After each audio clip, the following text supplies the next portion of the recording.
आज ना आपण हॉटेलमधल्यासारखी शेवभाजी घरच्या घरी बनवणार आहोत। अगदी मस्त आणि टेस्टी अशी भाजी तयार होते। बनवायला सुद्धा अगदी साधी सोपी रेसिपी आहे। तर इथे ना आपण खोबरं घेतले सुकं, जेवढी आपल्याला भाजी करायची ना तेवढं प्रमाणात साहित्य घ्यायचं।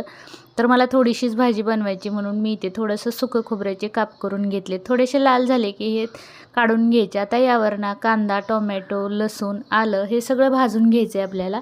तर अगोदर मी कांदा घालून घेतला, थोडीशी हिरवी मिरची सुद्धा बारीक चिरलेली घातलेली आहे। यामध्ये टेस्ट छान येते। कांदा थोडासा लाल झाला की यामध्येच लसूण घातलाय आणि आता ना घालायचं आहे आपल्याला टोमॅटो।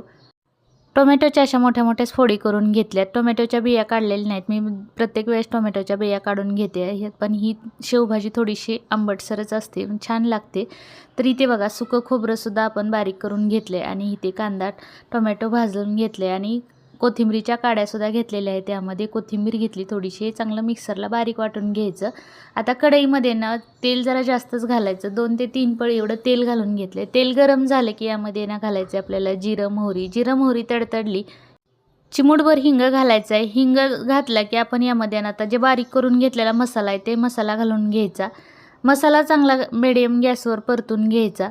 तर इथे आता आपण सगळा मसाला घालून घेतला आहे आणि मिडियम गॅसवर आता चांगला परतून घ्यायचा। याला तेल सुटेपर्यंत मसाला परतून घ्यायचा, म्हणजे भाजीसुद्धा छान तयार होते। तर इथे आपण अर्धा चमचा एवढी हळद घालून घेतली आणि 1.5 चमचा काळा मसाला घालून घ्यायचा आहे।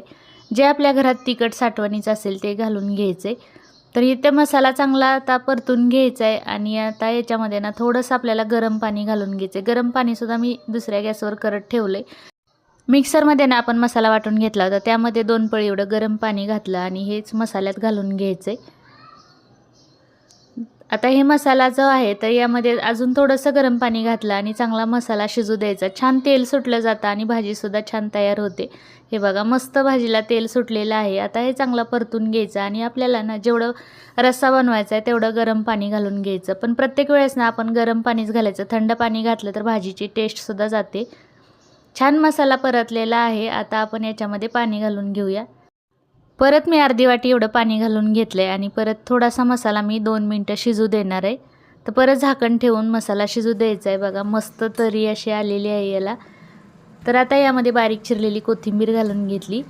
आता आपल्याला ना पाणी घालून घ्यायचं आहे। तर मी इथे 2 ते 3 वाट्या एवढं पाणी घालून घेणार आहे, म्हणजे रस्सा छान तयार होईल शेवभाजीचा।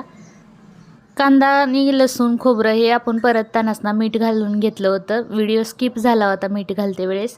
तर आता बघा याच्यामध्ये गरम पाणी घालून घेतले। आता ह्याला ना मिडियम गॅसवर चांगली उकळी येऊ द्यायची, म्हणजे मस्त रस्सा असा तयार होईल।